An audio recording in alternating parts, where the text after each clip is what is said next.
Welcome to another deep dive. I've been thinking a lot lately about whether cities can actually be designed to help people thrive, Hmm. or are they kind of just inherently at odds with well-being? And I've been digging into this book, The Culture of Cities by Lewis Mumford. Excellent choice. Yeah, and it's like it traces the evolution of urban life, Yeah. from way back to medieval times all Yeah. the way up to like the modern metropolis. Yeah. But what I find really interesting is how Mumford digs into what actually makes a city successful. Hmm. And not just in terms of like size and economics, but like how it supports its people, how it allows people to have good lives. I think that's what makes Mumford so relevant. Yeah. He's not just describing what cities were like. Right. He's actually critiquing them. Yeah. He's pointing out Yeah. the downsides, especially those huge, sprawling metropolises, Mm. driven by Yeah. unchecked industry and all of that. Yeah. But then he doesn't stop there. He also offers this hopeful vision for the future, where cities are designed with human needs and the environment in mind. Okay, so let's rewind the clock all the way back to medieval times, Okay. because that's where Mumford starts. And he talks about these walled cities springing up everywhere. Mm-hmm. And I'll admit, like, my first thought was, ugh, must have been cramped and smelly. Right, it's that image we have, Yeah. right? But he paints a surprisingly different picture. He does. You'd think safety was the main book of the walls. Yeah, and like protection from, Exactly. invaders and stuff. Exactly. But you're saying there's something more to it. Yeah. See, the 11th century, Europe was recovering from centuries of instability. Oh. And these walled cities, they became these hubs of stability. Oh, okay. People felt safe enough to trade, to create, to kind of innovate. And the revival of trade Mm. wasn't actually the cause of the city's success, but more like a result of that newfound security. So the walls weren't just physically protecting people. Yeah, They were protecting, like, this whole spirit of progress. exactly. They were Yeah. protecting the possibility. Mm. And then there's the role of the church, which just seems so intertwined with city life back then. Oh, absolutely. Yeah. It's hard to overstate how central the church was. The parish and the diocese, those were the building blocks of the city. Okay. And then the tithe, essentially a tax Right. that funded this huge institution. Mm-hmm. A lot of the economy revolved around building and maintaining churches, monasteries, hospitals. Mm-hmm. The church was like the city's backbone, Which is so different from today, isn't it? where it's, religion is often seen as this separate. Separate from public life, yeah. Yeah. And then there's another element that Mumford highlights that I find fascinating, the guilds. Oh, yes, the guild. They weren't just like unions, right? No, not at all. I mean, Okay. think of them more like the original social safety net Okay. and community center, like all rolled into one. Wow. The guilds, they provided health and old age insurance. They would put on plays. They even ran schools. Oh, wow. They created this incredible sense of belonging within the city. Yeah. You worked alongside the people that you celebrated with, cared for when sick, Yeah. and ultimately relied on. It makes you wonder if we've lost something in our modern approach to work and community. It does. Could we learn something from this model to Right. create more integrated lives today? I think that's a great question. Yeah, it's food for thought, for sure. So you've got these thriving medieval cities, Mm-hmm. but then things start to shift pretty dramatically around the 16th century. Right. What happened? I mean, basically power dynamics changed. Yeah. The church's dominance started to fade Okay. as the nation-state rose, and along with it, capitalism. The focus went from communal good to individual ambition, Mm. from religious authority to the pursuit of wealth and power. So like a fundamental shift. Yeah, a really fundamental shift. Yeah. And you can actually see this reflected in how cities were literally redesigned. Yeah. Mumford talks about how new military technology, like cannons, rendered those old walls obsolete. Mm-hmm. So how did cities adapt? Well, necessity is the mother of invention, right? Right. Or in this case, some pretty wild fortifications. Okay. Walls just weren't enough anymore. So you get these elaborate, star-shaped fortresses with outworks bastions. Wow. It's a whole different level of defense. Mm.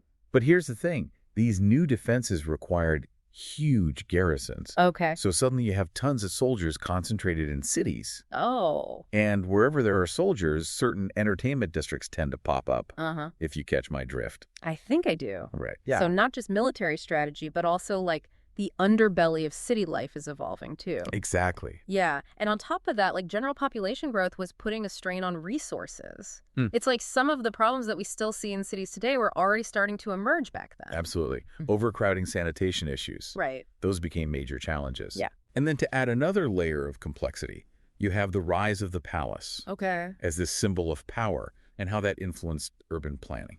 Right. So the palace wasn't just a building. No, it was a statement. It was like a statement of power. Yeah, absolutely. Showing off the ruling class's wealth and Yeah. might think grand avenues, perfect for military parades. Yeah.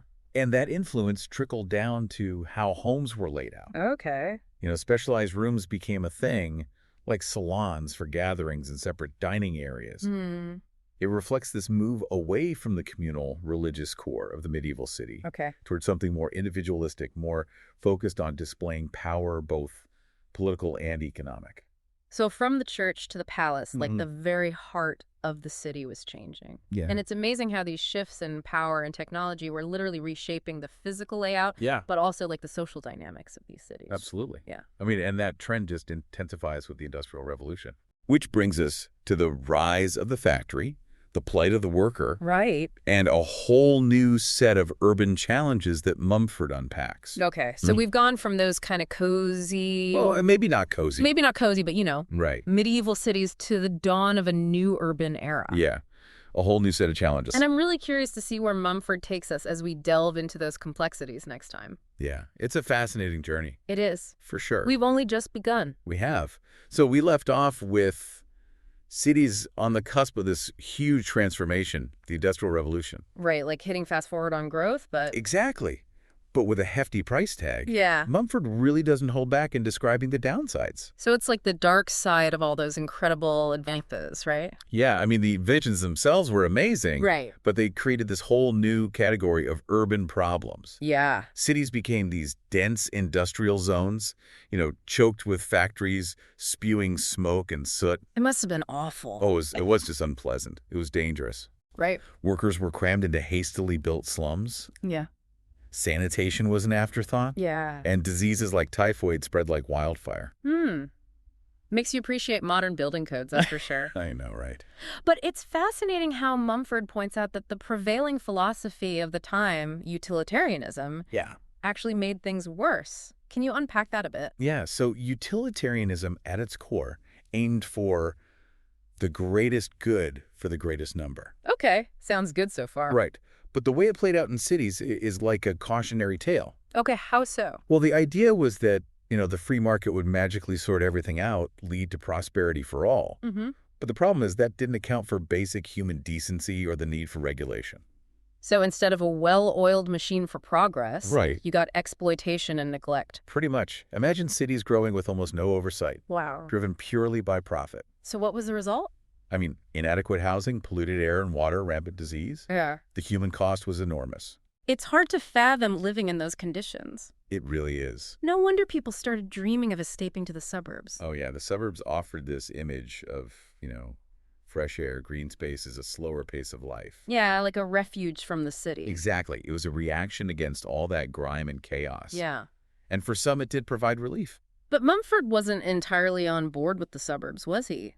He wasn't. Yeah, saw the flaws. He did. For one thing, it created this kind of split existence. Oh, okay. You had the hectic, polluted city for work, Right. and then the supposedly peaceful suburbs for home life. Mm. But that meant long, arduous commutes. Yeah. And the suburbs themselves could be quite isolating, lacking the vibrancy and community of the city. So you traded one set of problems for another. Exactly. And this separation between work and home, between the urban and the rural, Yeah. it's something Mumford criticizes pretty sharply. He did? He felt like it was detrimental to human well-being. It's interesting because today we have this whole remote work revolution. We do. But it also raises questions about social isolation and the loss of those chance encounters that happen in a shared physical space. That's a great point. You're hitting on something key here. Yeah. Mumford was really concerned about this trend towards fragmentation, Okay. both physically and socially. Hmm.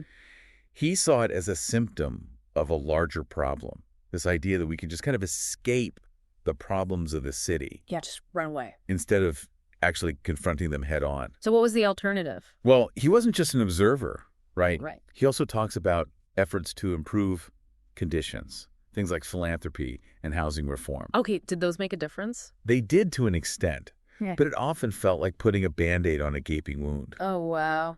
Philanthropists would build model housing for the poor, and reformers pushed for basic sanitation standards. Mm-hmm. But these were piecemeal solutions. Think of it like trying to bail out a sinking ship with a teaspoon. Oh. You're doing something, Yeah. but it's not addressing the root cause. So what Mumford seems to be saying is that we need to rethink the city itself, Mm-hmm. move away from this chaotic, unchecked growth, Yeah. and toward a more planned and humane approach. Precisely. And that brings us to the rise of the metropolis Okay. and Mumford's concept of regionalism. All right. So the metropolis is something we're all familiar with, these massive sprawling cities Yeah. like London or New York. Exactly. But what's regionalism and how does it fit in? Think of it this way. By the 19th and 20th centuries, cities were bursting at the seams. Oh, yeah. They sprawled outward, gobbling up surrounding towns and villages, becoming these behemoths that we call metropolises. Right. But this kind of growth brought a whole new set of problems: Mhm. congestion, pollution, inequality. Yeah, the things we're still grappling with today. Exactly. So Mumford saw this unchecked sprawl as another symptom of this disconnect between cities and their surroundings. Exactly. Okay. Regionalism was his antidote. Okay, I'm intrigued. Tell me more. Instead of viewing cities as these isolated entities, he urged us to think about them in relation to their environment, their region. So zoom out the map, look at the bigger picture. That's it. Instead of just focusing on the city center, Right. you're considering the interconnectedness of the city with its surrounding towns, the countryside, the natural resources that sustain it all. That's the idea. Yeah. And that broader perspective would actually guide urban development. Okay. It's about creating balance, making sure that the city works in harmony with the region, rather than exploiting it. It sounds ideal, It does. but also really challenging. It is. How do you actually do regionalism? Is it just a nice idea, or are there practical examples? Oh, it's definitely not just an idea. Okay. Mumford points to real-world initiatives. Okay, like what? Well, like the Tennessee Valley Authority in the U.S. Oh, yeah. This ambitious effort to manage the resources of an entire river valley, Wow. bringing electricity, flood control, and economic development to a vast region. He also highlights the green belts that were established around London. Oh, right, to prevent sprawl? It's exactly to prevent urban sprawl and preserve green spaces. Those are some pretty impressive examples. They are. It sounds like regionalism could be a powerful tool for addressing some of the major issues facing cities today, like climate change, resource depletion, even social inequities. For sure. It's not just about pretty parks. No. It's about a more holistic approach to how we live and work. Absolutely. And Yeah. it's important to remember that for Mumford, Yeah. regionalism wasn't just about practicality. It was about creating a more fulfilling way of life. Oh. He believed that a balanced, interconnected region could foster stronger communities, a deeper connection to nature, and ultimately a greater sense of well-being. So it's not just about fixing the problems. Right. It's about creating something truly better. Exactly. And that, I think, leads us to the most intriguing part of Mumford's vision, Okay. the biotechnic future. Okay, what exactly did he mean by that? Well, this is where things get really interesting because right. he's talking about a future where technology serves humanity, not the other way around. Okay. Imagine cities designed to work in concert with nature, not against it. Think renewable building materials, flexible and adaptable structures that can evolve with our needs, and green spaces woven into the very fabric of urban life. Okay, I'm starting to see where the bio part comes in. It's like a city that's almost an organism Exactly. integrated with its environment. Exactly. It's about moving beyond this idea that cities are these artificial concrete jungles Yeah. and recognizing that they can be vibrant living systems. So that's where we'll pick up next time. Sounds good. Exploring the potential of Mumford's biotechnic vision and what it could mean for our future. We've been on quite a journey with Mumford, from those walled medieval towns to the sprawling metropolises of the industrial age. Right, and all their challenges. And now we're at this point of his biotechnic future. Yeah. It's a term that sounds kind of futuristic, It does. but I'm sensing it's more about like a fundamental shift in mindset Yeah. than Yeah. just fancy gadgets. You're absolutely right. It's less about predicting specific technologies Mm, and more about a philosophy of design. okay. Mumford was deeply concerned about the trajectory he was seeing. Yeah. He saw technology often being used to exacerbate the problems of cities. Right, make things worse. Yeah, creating more congestion, more pollution, more alienation. Hmm. But he really believed it didn't have to be that way. So the biotechnic future is about harnessing technology for good, Yeah. designing cities that work with nature instead of trying to conquer it. Exactly. Hmm. It's about recognizing that we're part of nature, not separate from it. Right. He talks about using renewable building materials, Okay. designing flexible and adaptable structures that can evolve with our needs, Hmm. and integrating green spaces into the very fabric of urban life. You know, it makes me think of those incredible vertical forests that are being built in some cities now. Oh, yeah? Those buildings covered in plants and trees. I love those. They're not just aesthetically pleasing. They actually help clean the air and provide habitats for wildlife. They do? It's like a glimpse of what a biotechnic city might look like. Yeah, those are great examples. And it goes beyond just buildings. Okay. Mumford envisions cities with efficient public transportation systems, Mm-hmm. powered by renewable energy, urban farms providing fresh food, and networks of parks and green corridors connecting people to nature throughout the city. It's almost like the city becomes a living organism, Right. breathing, growing, adapting. Exactly. But there's another element that I found really important. What's that? Mumford's emphasis on education and culture. Yes.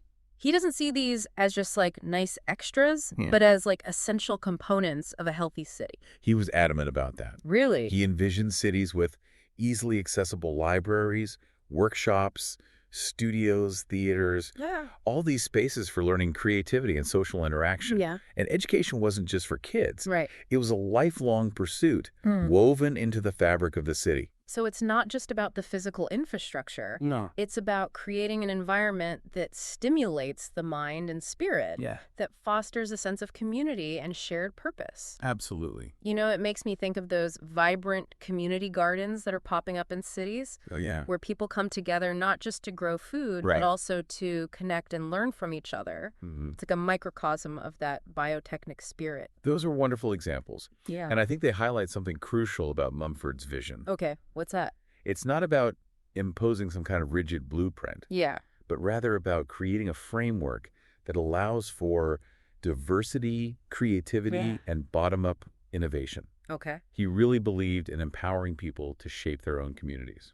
Which brings up another important point that Mumford talks about, Yeah, balancing individual freedom with collective responsibility. that's right. It seems like a tricky tightrope to walk, especially in our individualistic culture. It is, Yeah. but he argues that it's essential for the long-term health of both cities and individuals.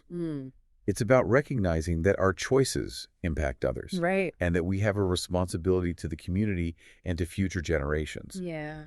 He believed that regional planning could actually provide a framework for this balance, Okay. helping to guide development in a way that benefits both individuals and the collective. So regionalism isn't just about logistics. Yeah. It's about ethics, about fostering a sense of shared stewardship of the land and resources. That's a great way to put it. And I think that's one of the most important takeaways from Mumford's work. What's that? He challenges us to think beyond just our immediate needs and desires and consider the long-term consequences of our actions.